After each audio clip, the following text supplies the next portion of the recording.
This guy was born to ride a bike, there's no two ways about it. He's a special and unique person, an athlete. I don't actually see Brad as a pursuiter, I actually see him as a racing animal. He was someone who saw what he wanted and he went for it. He clearly had the gift of speed. He just looked unnatural when you sat him on the bike. He was classy. The guy was born with a gift. What he's achieved already is legendary status. If he commits to a race, you're going to get 100% out of him. He won't want to let people down. That's the only pressure he will feel. He'd chew his bloody handlebars off to finish a race.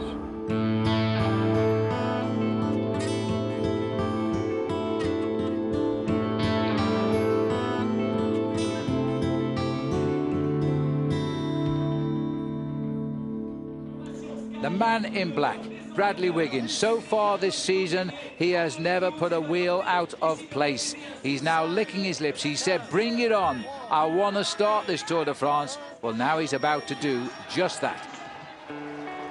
Bradley Wiggins has been winning for as long as he's been on a bike. A decade of endeavour has brought him a string of major honours. World Championships, Olympic gold medals, leaders' jerseys in Grand Tours.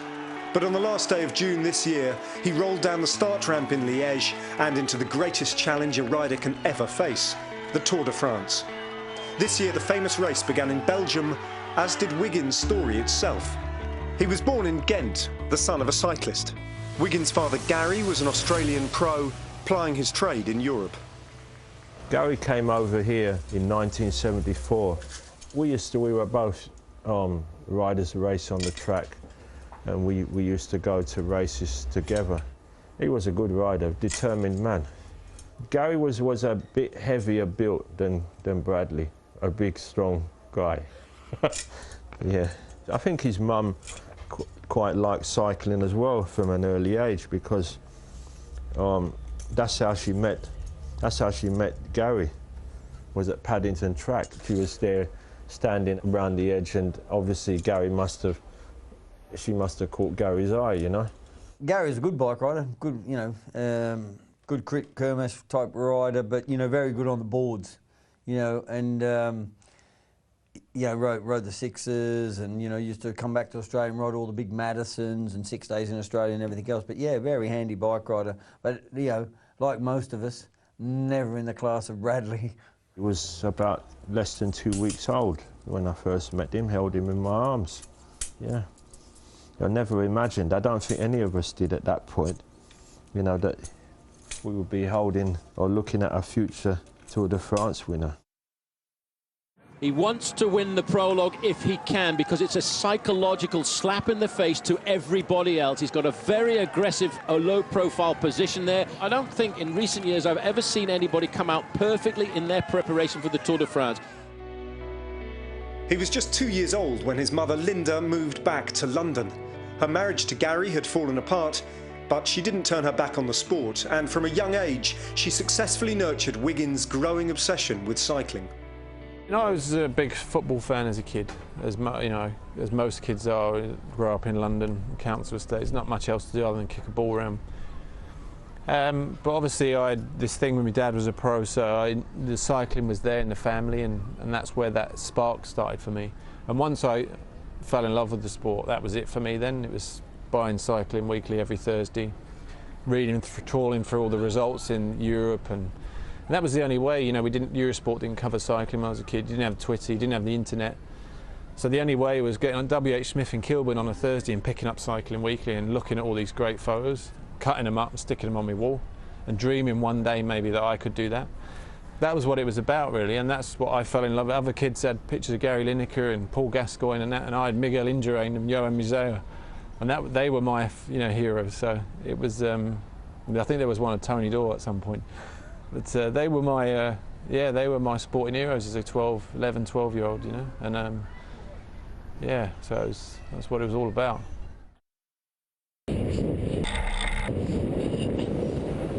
He told me that when he used to live on the estate in Kilburn, that he was very keen on football and he wanted to be a footballer.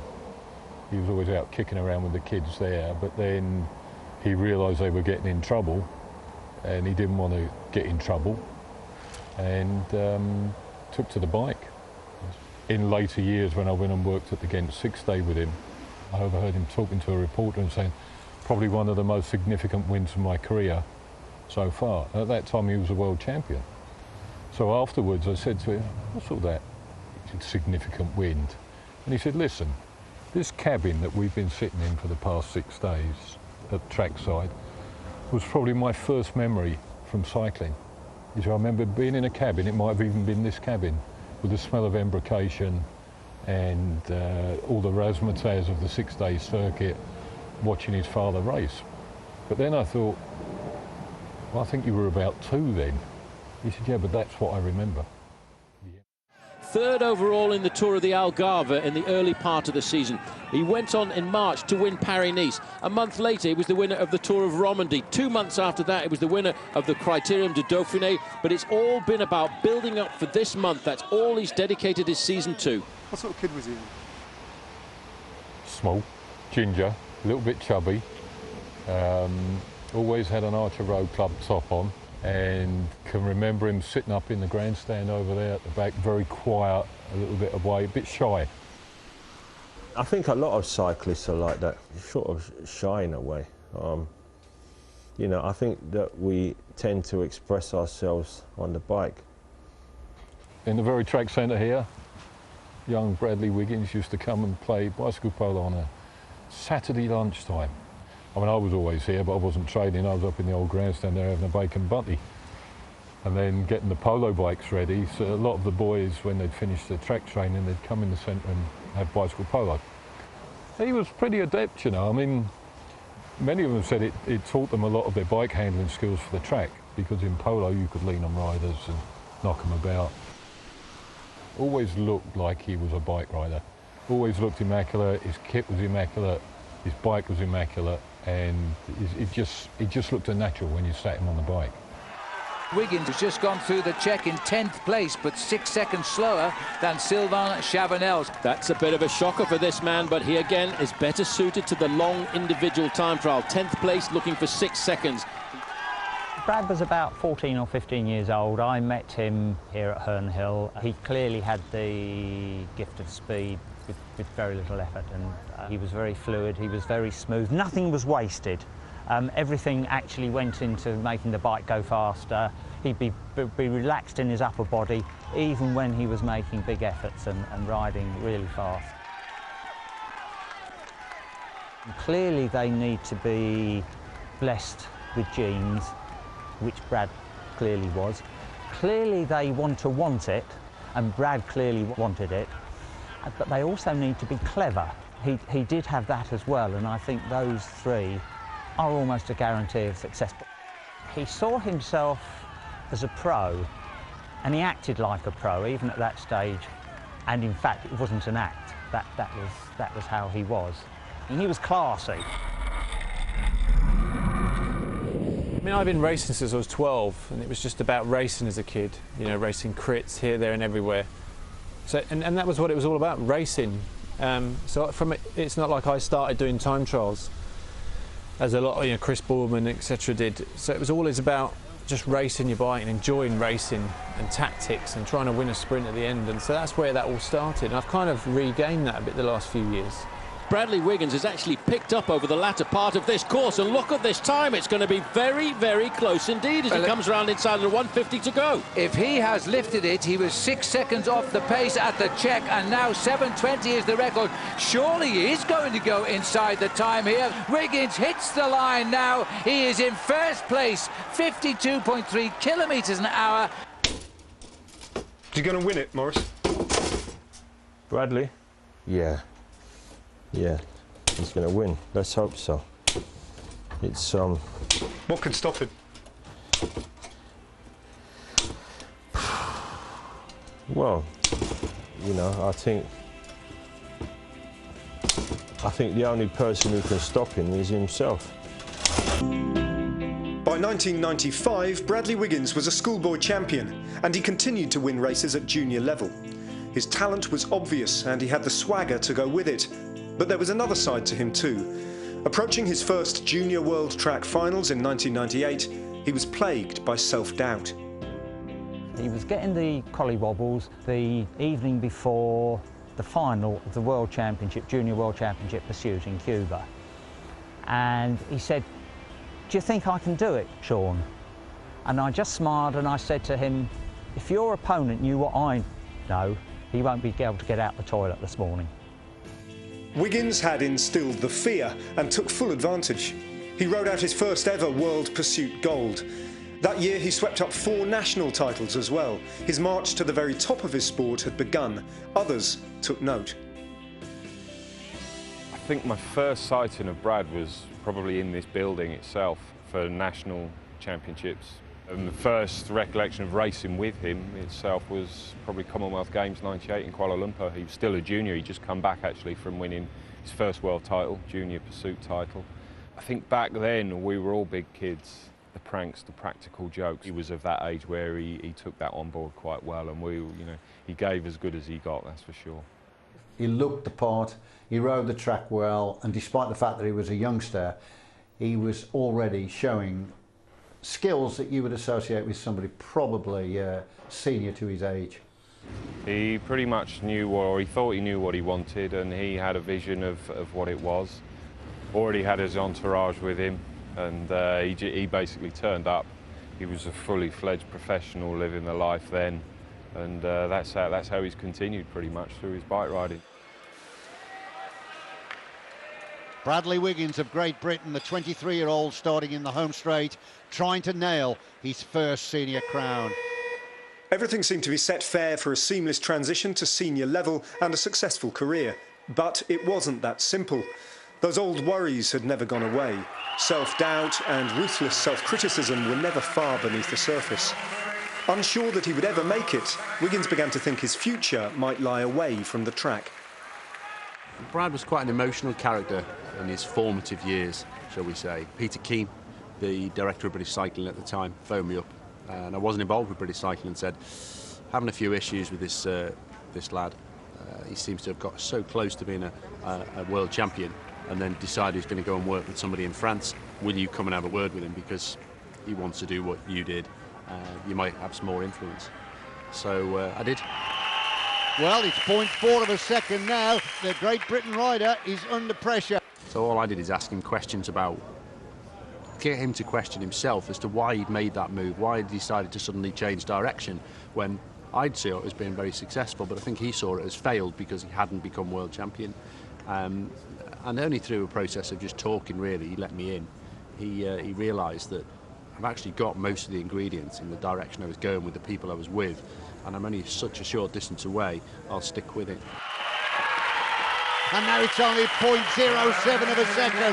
Wiggins relishing the thought of becoming the world champion. He knows that rainbow jersey is going to be his. He's dreamt of being a world champion ever since he was a youngster. As far as this kid's concerned, you could do anything.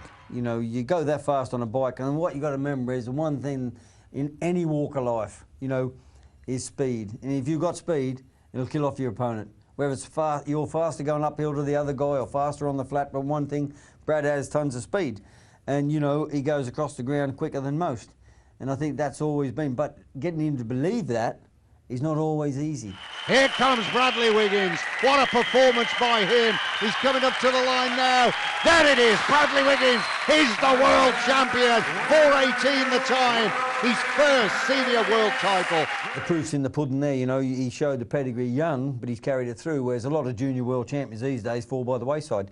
But this guy was special. There was no two ways about it.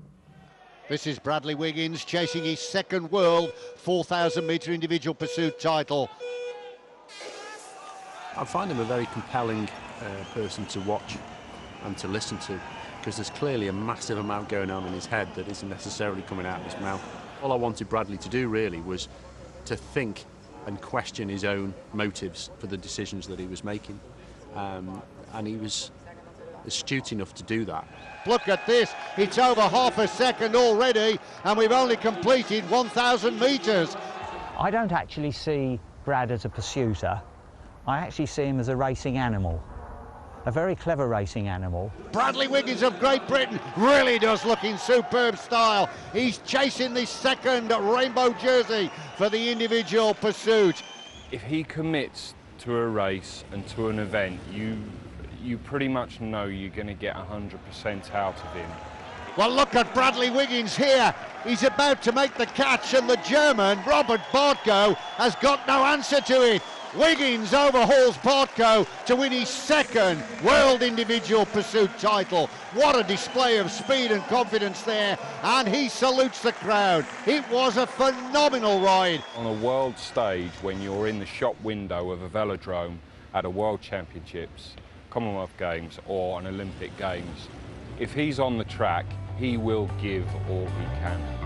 Glorious Olympics for Bradley Wiggins here. Bradley Wiggins up to the line. He's the Olympic champion. He seals the gold medal. Team GB doing it again. It is astonishing. Glorious Olympics for Bradley Wiggins here in Athens. It's been another golden, glorious day at the velodrome here in Beijing. Gold medal for Bradley Wiggins. Takes his challenge. He's unstoppable. He's entering into the realms of sporting immortality. 5 gold medals at the World Track Championships were one thing, but it was his success at consecutive Olympic Games, a gold medal in Athens and 2 in Beijing, which suddenly propelled him into the limelight. Gold after gold for Team GB. Bradley's with us this morning, together with his 2 gold medals. It's funny, Egypt's like us, everybody wants to touch it. I'm sure everywhere you go, people want to touch it. You're quite, I mean, the moment, obviously fantastic, but afterwards, are you quite cool about it, or...? For me, it was just like a huge relief, I think, more than anything. You know, you spend 4 years working for this, as we all did, and it's kind of just sort of summed up in this one medal afterwards, and it's something, you know, not everyone gets to have, and you can take it home. And what an incentive for us now to do it all again in London, just up the road here, you know, and it's... For me, growing up in London as a kid, I never imagined one day I'll get to ride an Olympic Games here in the prime of my career, you know, so it's really kind of... And is that the prime? Because you're 28 28 now. Right? Another 2 games in me yet.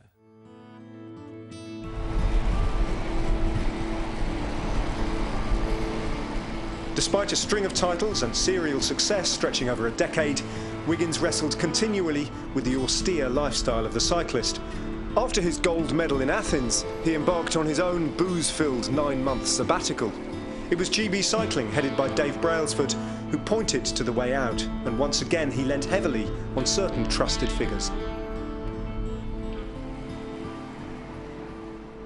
With Bradley, after Athens, he did have a dive. And Bradley did come to see me. He started asking questions. And I think then it sort of like gave him this feeling that maybe this wasn't about, oh, this guy deals with crazy people. This was a guy who was saying, do you understand how your emotions and mind are working? So then he became intrigued. He was very open. And again, in this remit, my job is to get somebody where they want to be. So I'm asking, what is it that's happening in your life at the moment? He would then go through this with me and say, these are the things that are bothering me or are troubling me. This is where I'd like to be from a practical point of view and an emotional point of view. And then my job is to work out what's stopping him getting there. It's a teamwork between the athlete and myself. And as a team, we work out where we're going to go. Now, I've always described Bradley as a tiger. When he's ready, he'll appear from nowhere out the jungle. You know, I feed him. He knows what he wants. He knows what he's after. He'll explain to me. We do the work together, then he disappears into the jungle. I have no idea when he'll return. He might come back within 2 days. It might be 2 months. When Bradley's ready, he picks the phone up. And we have an agreement that if he's in any kind of difficulty or wants any advice or wants some skills base to be improved, he will get in touch, and he does that. Young, a little cocksure and sometimes errant, it fell to Dave Brailsford's GB Cycling to focus his energies. He assembled a core of 3 coaches, Chris Boardman, Steve Peters and Shane Sutton. These men were charged with cutting the Wiggins rough diamond. But it was Sutton, in the self-assigned role of Sergeant Major, who was never going to be satisfied. I'd always been pretty critical of Brad in the way that I think that he approached things and he went about his business, in the sense that he had this massive gift but was never going to fulfil his potential. And I think, you know, we all love the track. No one gets a buzz like I get from the track, but, you know, I saw this kid, you know, he had, if you can go that fast around a track, you know, in an individual pursuit, you have got the hallmarks of going very well in time trials on the road, etc. But I think Brad just never trained. And, you know, much as he might hate me saying that, we never saw the real Brad Wiggins at any Olympic Games to date. You know, we've seen excellent, you know, all these medals from him and everything else, but we never saw the real Brad Wiggins. And if we were to see Brad Wiggins today dedicate himself to the track the way he's applied himself to this project on the road, there'd be records laid down now that no one would be able to touch.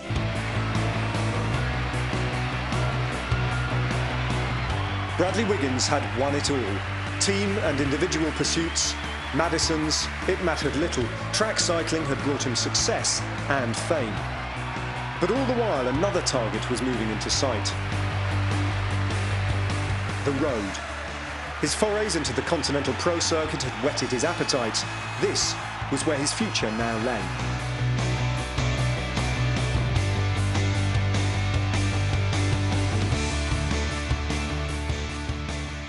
Those years for me, really, I was getting limited success. I was successful on the track, little prologues here and there on the road, and that was enough for me at that time in my life, really. I think as I've got older, I've wanted more. I've kind of realised what I'm capable of doing, and a lot of it is about fulfilling potential, really, which I did on the track. But I always felt I could do it on the road, and I loved the kind of the romance with the road, really, as well. A lot of these races, you know, to lead something like Paris-Nice or ride Roubaix and come onto that velodrome and those kind of things. So I always wanted that, and I'd never had that. So it's nice to be able to be doing those kind of things now. If you've got pursuit speed, then I think you can take it a stage further. And if you look back through history, you'll find probably that a lot of these great tour riders have this astonishing background of being able to ride well on the track as well. I mean, Eddie Merckx, for instance, he broke the hour record, and of course he is the man that won all the tours. Early flirtations with the professional road scene had not been particularly rewarding. But by 2006, in the famous red of the prestigious French team Cofidis, he rode his first Tour de France, finishing in a no more than modest 124th. A year later, things had moved on significantly. Now married to Kath and a new father, his growing status within the team had seen him rewarded with an improved contract. Moreover, in 2007, the Tour came to London. The stir it's created, you know, the Tour de France, and you know, if a couple of people out there can be inspired by it, then that's fantastic. And you know, it's great that we're talking about the Tour de France this year in such a positive aspect and a positive light after all the problems last year. Well, I think we can all agree with that. Bradley, good luck. We'll be watching you tomorrow. Here's Bradley Wiggins now. Look at the concentration. This is a big day for him. He'll never get a chance like this in his career. He knows that probably the vast majority of the crowd know this man. They're going to shout him around this course. He's got the gold, silver and bronze medals. The Queen gave him the Order of the British Empire because of that, but I think he'd give them all back if he could win the prologue today. The stage was set for Wiggins, but there was unease too. The previous Tour de France had been ripped apart by doping scandals from start to finish. For Wiggins, a shadow had fallen over the sport, even if he hoped that 2007 would see the Tour move on towards a cleaner future. My sport is finally getting its act together, and we're starting to clamp down. Maybe we'll never clamp it fully out, because there's always people that are willing to push the boundaries, but we're making massive progress, and you know, I'm 100% confident we won't see the kind of stories we saw in Strasbourg last year at the Tour de France, this year at the Tour de France in London. On stage 6, aware that it was the birthday of the late Tom Simpson, Wiggins rode out an emotional solo breakaway, which saw him build up a 15-minute lead over the bunch before the inevitable catch. That day, for the first time, he stood on the podium of the Tour de France, the winner of the Daily Combativity Prize for the most aggressive rider. Bradley Wiggins, there he is on the left as the field go around him. The man who has dictated the race has just been caught at 4 miles from the finish. He's led for 120 miles today. Does it really feel like you might have sort of come of age as a race rider in the big road races now with that solo breakaway? I don't know, really. Someone had to do it, didn't they? And whoever does it sort of gets tagged with a sort of stupid hat, so I guess that was me today.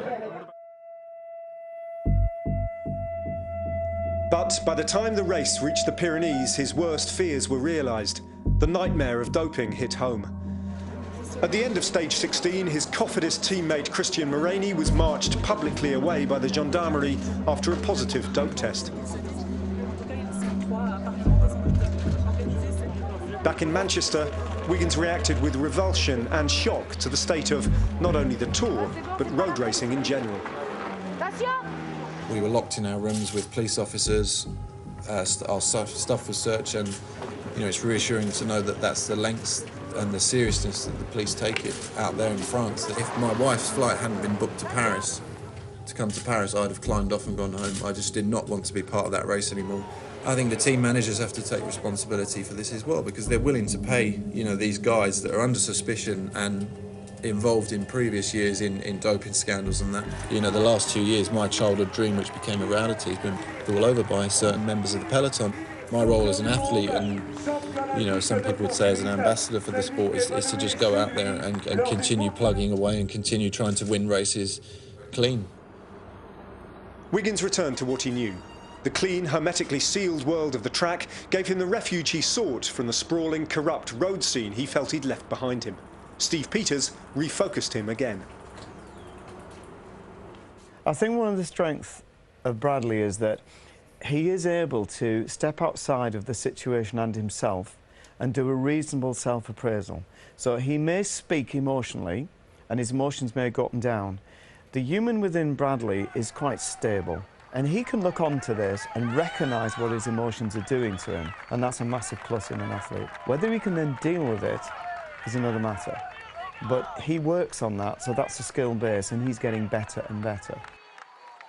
I don't think we do a lot, to be honest with you. I think we're just there. We give off a good vibe to the staff here. From a coaching point of view, if anyone needs a little help, we're there to advise. As a head coach here, I see myself more of a father figure. And, I do love him like a son. There's no two ways about it. I hurt when he's hurting. No one was ever providing these professionals with a service, give them a support network, that they can lean on, get their expertise from, and we're taking them to another level. Here we go, right to the start line now for Team Garmin Slipstream here. And this is a big chance now for Bradley Wiggins, if he can get this team organised to do a great ride. 2008 was all about the Beijing Olympics, an unparalleled success for British cycling. But in 2009, Wiggins switched his attention back to the road. He knew that in order to win, he had to be more than a time trialist. He had to be able to climb with the best. He arrived at the Tour de France with a new team, a new physique, and a reinvigorated appetite for the road.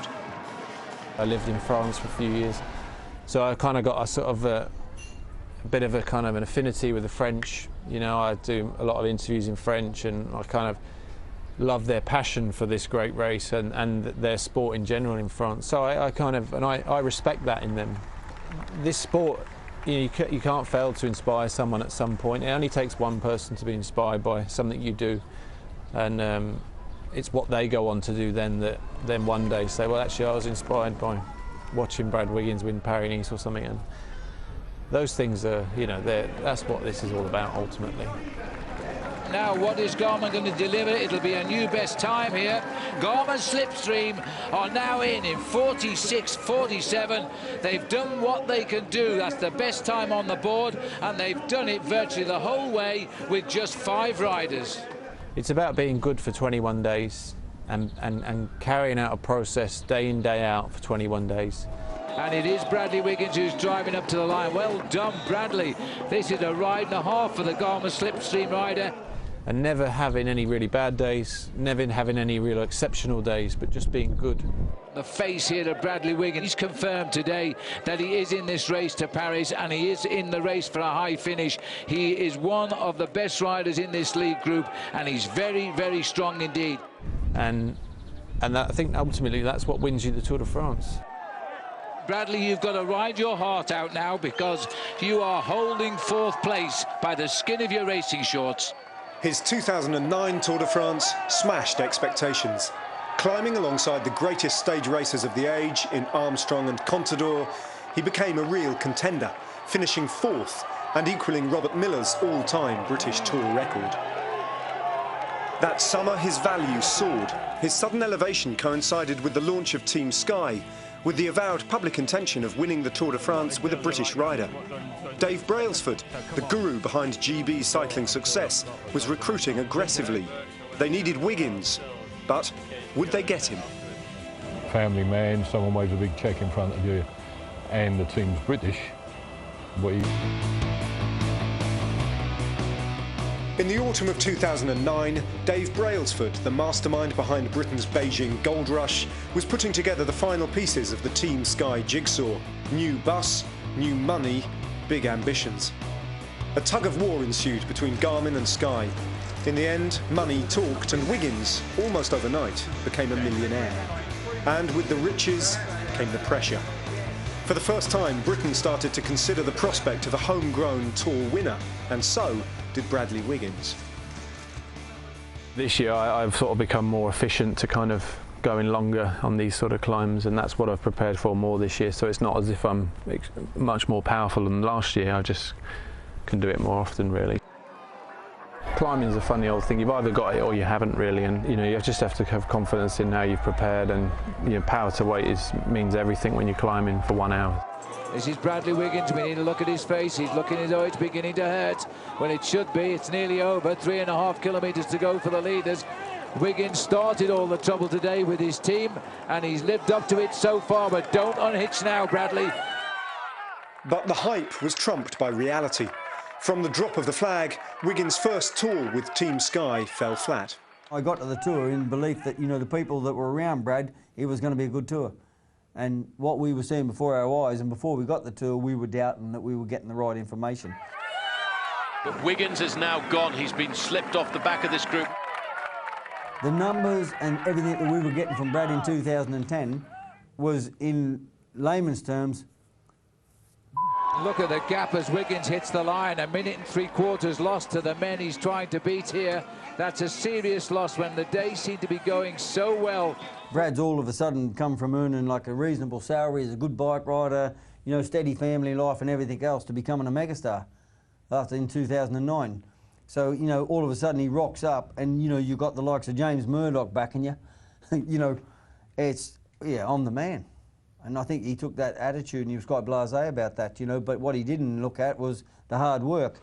There was a little bit of meltdown, let's say, for a little while. I'm sure he wouldn't mind me saying that which way do you go? And then so much expectations dumped on his shoulders.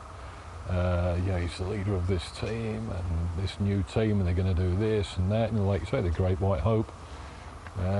Bloody hell, it would be hard for anyone to cope with.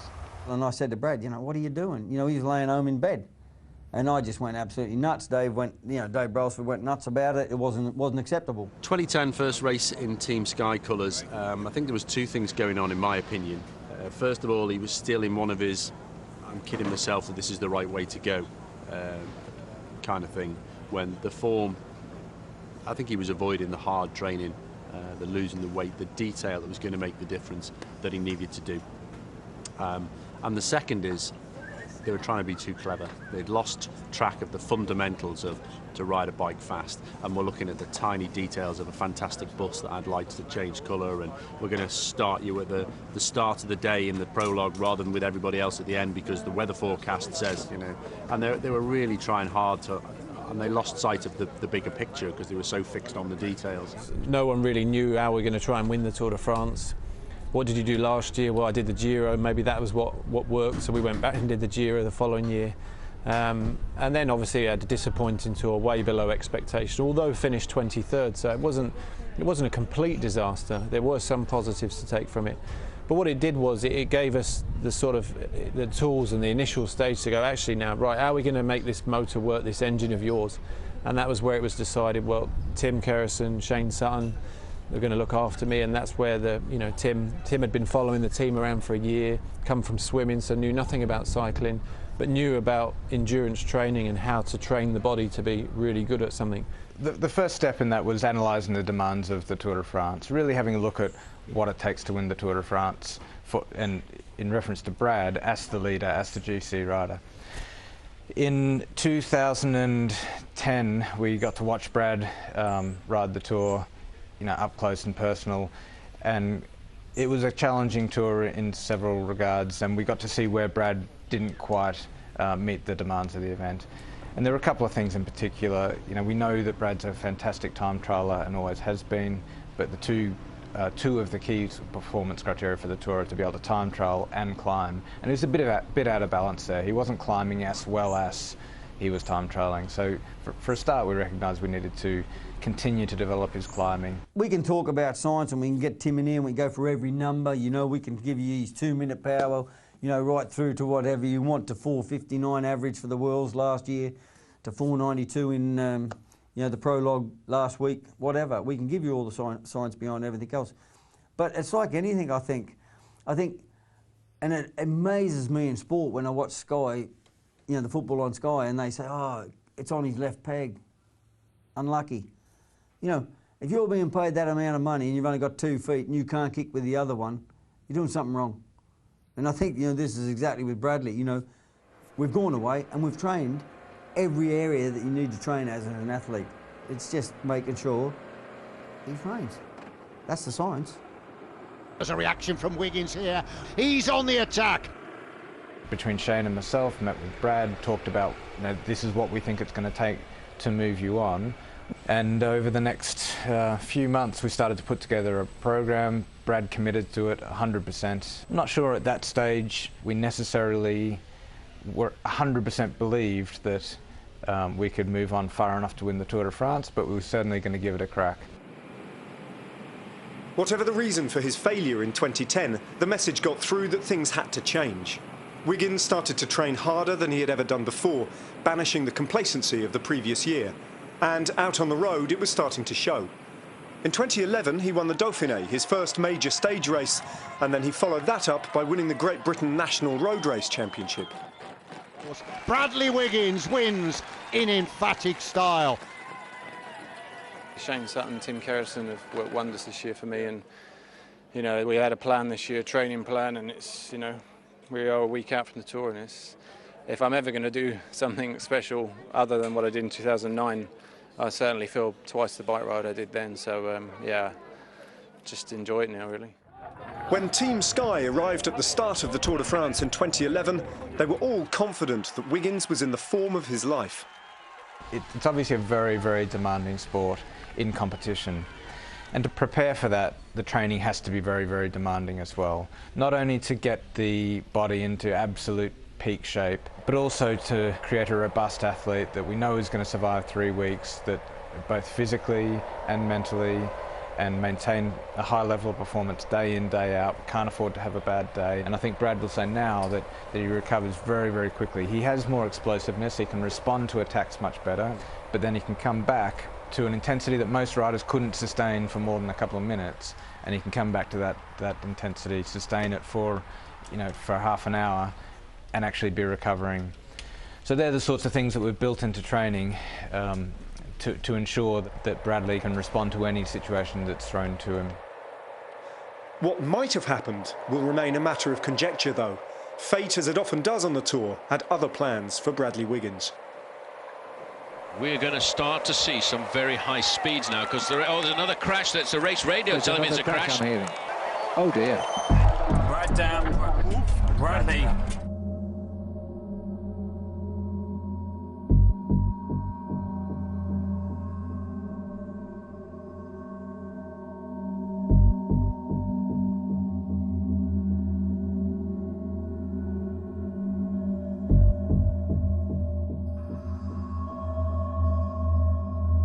Guys, it's over for Bradley, okay? He's got a broken collarbone. It looked like you knew straight away. I mean, it looked fairly clear from the pictures. It didn't feel like that on the ground, so to speak. Yeah, I couldn't get up off the floor for love nor money.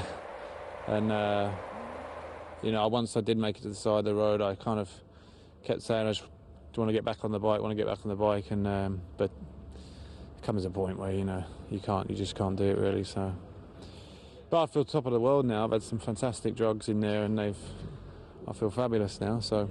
At what point is it sinking? What's happened to you? Yeah, I mean that's bike racing, isn't it? You know,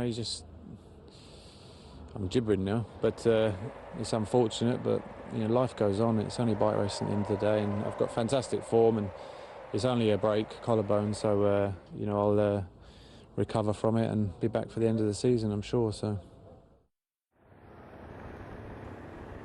In his younger days, a blow like that might have derailed him. Not this time. Within weeks, he was back in training, keeping himself at a peak of condition which he showed the world at the first available opportunity. The Vuelta, the Tour of Spain. A brutal 3-week stage race, which Bradley Wiggins and Team Sky took by the scruff of the neck. Wiggins finished third overall, while his teammate, the astonishing Chris Froome, came second. An amazing result and uncharted territory for British riders in a Grand Tour. As clear a signal as possible had been sent to all his rivals. I worked hard in the gym this winter to increase my strength core-wise. I had to strengthen my shoulder again after last year crashing, so that was that was all towards being stronger this year. So all those things have contributed to being more powerful, stronger this year. With that comes a little bit more weight, but if it propels you forward further, then it's obviously worth carrying that weight. And so to 2012. His preparation for the Tour was as close to perfection as it's possible to get. He won Paris-Nice, the prestigious early season stage race. He won the testing Tour of Romandy, winning a sprint. He won the pre-Tour litmus test, the Critérium du Dauphiné, for a second consecutive year. No one has won Romandy and the Dauphiné in the same year and not gone on to win the Tour de France. Bradley Wiggins goes out the winner of the general classification for the second time, looking no doubt now towards the Tour de France, the big objective of the season. But what a year it's been so far. It's not a surprise, it's what we've worked towards. So all the training, all the sacrifice, all the kind of going up to training, high altitude and training and the testing sessions that Tim's devised and that have all been towards being towards the demands of what the Tour is about. So when we go out and we're close to the Tour in something like the Dauphiné, and all the work we've been doing now for the last 18 months is starting to come better all the time, that's more of a relief and a satisfaction that actually that was certainly worth it, all that time and effort. Without doubt, going into the 2012 Tour, we have a much more complete athlete, a more robust athlete, an athlete who is prepared mentally and physically for the rigours of a 3-week stage race. The good thing is we've got him back to try and grasp the opportunity again, but in an even better place. And as I say, for me, it means masses as seeing, your boy achieve something. Bradley Wiggins bows his head to the crowd on top of a mountain in the middle of the Haute-Saône region of France. He pulls on the maillot jaune. I'm in the yellow jersey in the Tour, and that's something to be savoured today and enjoy, because as I said earlier, that was it's been a childhood dream of mine, and here I am now. So yeah. The process we've been through, I think there's no aspect of our preparation that we feel we're not good enough in. The thought of an Englishman winning the Tour de France, it was just something, well, you would dream of and hope one day, but somehow or other you never thought it would happen. So for him to achieve that would be the greatest achievement that you could ever imagine. I think Bradley knows that he's in a very good place physically. The only thing that I would guess, I'm sure you won't mind me saying it, is he won't want to let people down. That's the only pressure he will feel. Wiggins comes all the way home now. This is going to be the time of the day. The stage victory will be for him, his first ever in the Tour de France. He's in yellow pole. He's going to increase his lead tonight as he wins the stage. I love this race, I love this sport, and it's moments like that to make all the hard work worthwhile. If he does it, I think I'll get all my family and we'll all go out and I'm going to celebrate. I'm going to celebrate in a big way.